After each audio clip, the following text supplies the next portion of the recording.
Bom, pessoal, voltando então aqui a, a reação, nessa segunda parte da nossa discussão.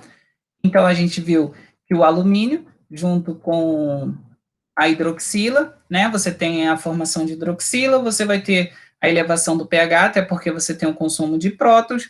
Em pH próximo ou acima de 5,5, você tem o que? A precipitação e a indisponibilidade do alumínio trocável, ok?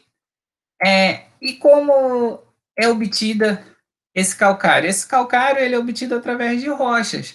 Então, a gente tem rochas calcárias, rochas ricas em cálcio, magnésio, carbonato, e nessas rochas são montadas, então, indústrias, tá, de extração de calcário, onde tem toda uma estrutura para que ocorra a extração do calcário. Então, você vai ter a implosão dessas rochas, vai ter a quebra em tamanhos menores. Essa quebra de tamanhos menores vão ser levados por caminhões até uma seção de moagem. Nessa seção de moagem, então, essas rochas, esses fragmentos de rocha maiores vão se tornar cada vez menores, e a partir daí você vai ter o quê? Você vai ter a formação do pó, e a partir dessa formação do pó, vocês vão ter a comercialização desse calcário. Esse calcário vai estar pronto para ser comercializado. No entanto, durante a moagem, você tem constantemente retirada de amostras para vocês saberem a qualidade desse calcário.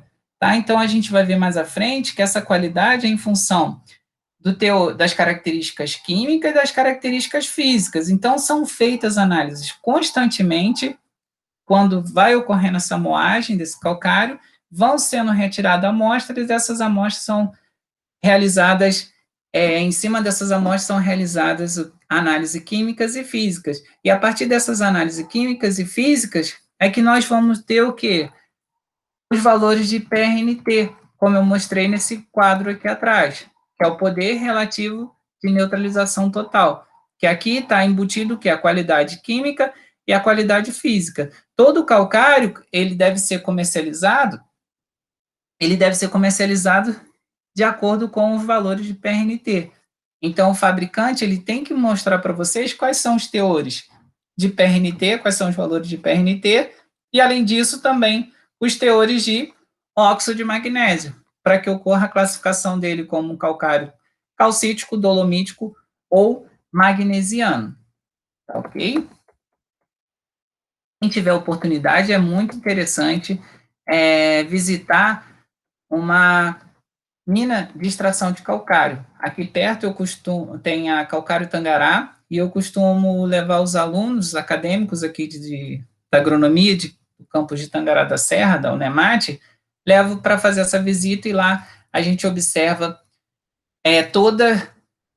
como que é realizado desde a implosão até a extração desse calcário, até a formação já do calcário para ser comercializado. Inclusive, eles têm, na própria calcário, eles têm um laboratório onde eles fazem essas análises, tanto química quanto física. Tá, a gente já viu, então, falou sobre a acidez, a gente já falou sobre o calcário, né, sobre a técnica de calagem, já comentamos por alto a qualidade, né, do calcário, e agora a gente vai falar um pouco sobre a determinação da necessidade de calagem, como que é feito essa determinação. Numa terceira etapa, eu vou mostrar para vocês como que são feitos os cálculos, tá ok? Nessa segunda etapa, eu vou mostrar para vocês agora apenas os principais métodos para determinação.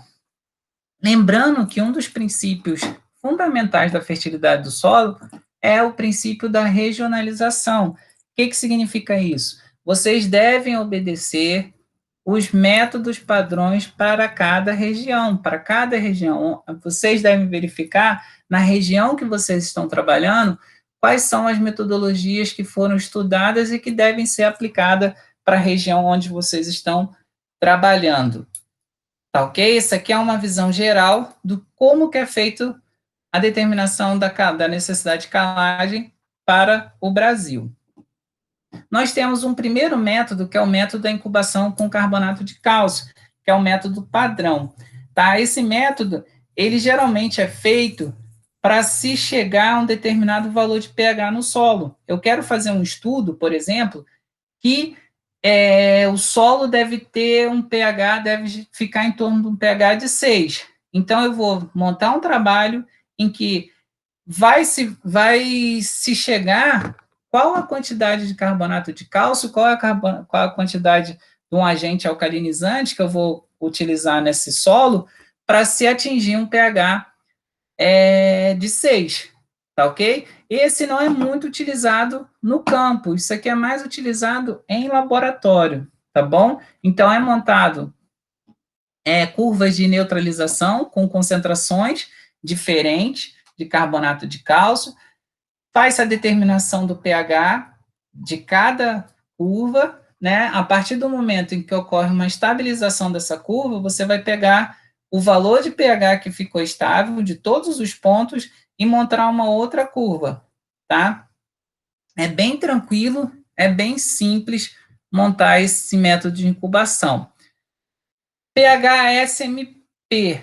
Esse é um método muito utilizado no sul do Brasil, principalmente Rio Grande do Sul e Santa Catarina, tá? Esse é o único método de determinação de necessidade de calagem no qual é utilizado os valores de pH. No Brasil inteiro, um único método que utiliza os valores de pH é o método do pH-SMP, tá ok? Que é utilizado em Santa Catarina, no Rio Grande do Sul. Como que é feita essa determinação? Você tem uma solução tampão, vocês vão adicionar o solo que vocês querem trabalhar nessa solução tampão. Após vocês adicionarem esse solo na solução tampão, vocês vão determinar o pH, e a partir da determinação do pH, vocês vão ter o índice SMP. A partir desse índice SMP, vocês vão entrar numa tabela, e aí nessa tabela vai indicar para vocês qual é o pH que vocês querem, tá? De acordo com o pH que vocês querem, qual é a quantidade de calcário que vocês vão adicionar. É um método relativamente bem simples, bem fácil de ser aplicado. Um outro método é a elevação da saturação de base. Lembra que eu mostrei para vocês que a saturação de base nos solos brasileiros, na sua grande maioria, é baixo? Então, a gente quer o quê? Tirar o hidrogênio e o alumínio que está presente nos colóides, retirar ele do sistema e o que? Elevar os valores de cálcio mais magnésio. A partir do momento que vocês elevam os teores de cálcio mais magnésio, esses teores de cálcio mais magnésio esse cálcio magnésio vai ficar ligado às cargas do solo. Tá ok? Então você vai ter o quê? Uma maior porcentagem de cálcio e magnésio presente nas cargas do solo. Quando vocês fazem o cálculo do V%, vocês vão ver que a maior parte do V%, ele vai, ou melhor, a maior parte da CTC do solo vai estar representada pelo cálcio mais magnésio. Ele é bem simples também de ser utilizado, ele é muito utilizado, tá ok? Para o cálculo de saturação de base, o cálculo da necessidade de calagem a partir da saturação de base. Eu diria que é o mais utilizado no Brasil inteiro. Temos que ter cuidado apenas o que? Em solos arenosos. Em solos arenosos, ele não é muito recomendado. Por quê? Solos arenosos apresentam uma baixa CTC. Então, pouca quantidade de calcário já vai ser suficiente para elevar os teores de cálcio mais magnésio. Então, a gente tem que tomar bastante cuidado.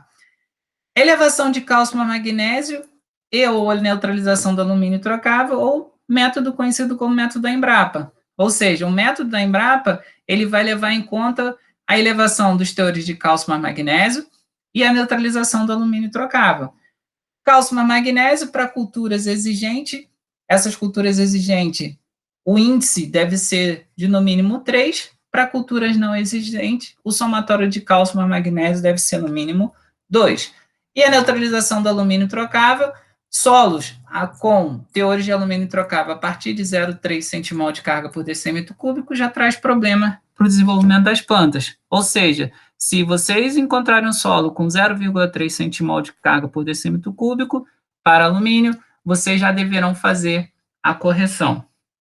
Então, de forma bem resumida, método da Embrapa visa cálcio mais magnésio e alumínio trocável. Método IAC, elevar a saturação de base. pH SMP, utilizado no Rio Grande do Sul e Santa Catarina, visa o quê? A partir de uma solução tampão, qual quantidade em tonelada de calcário para se chegar a um determinado valor de pH, e o trabalho, o método padrão, que é com incubação de carbonato de cálcio. Ok, galera? Essa, então, é a nossa segunda parte, e aí eu fico esperando vocês fazerem as perguntas. Se alguém tiver alguma pergunta, pode fazer a pergunta por aqui, ou vocês podem mandar no grupo do WhatsApp da turma, ou vocês podem mandar as perguntas no próprio sistema que nós estamos utilizando. Beleza? Na próxima apresentação, a gente vai falar sobre os métodos, como que é feito o cálculo de cada um desses métodos.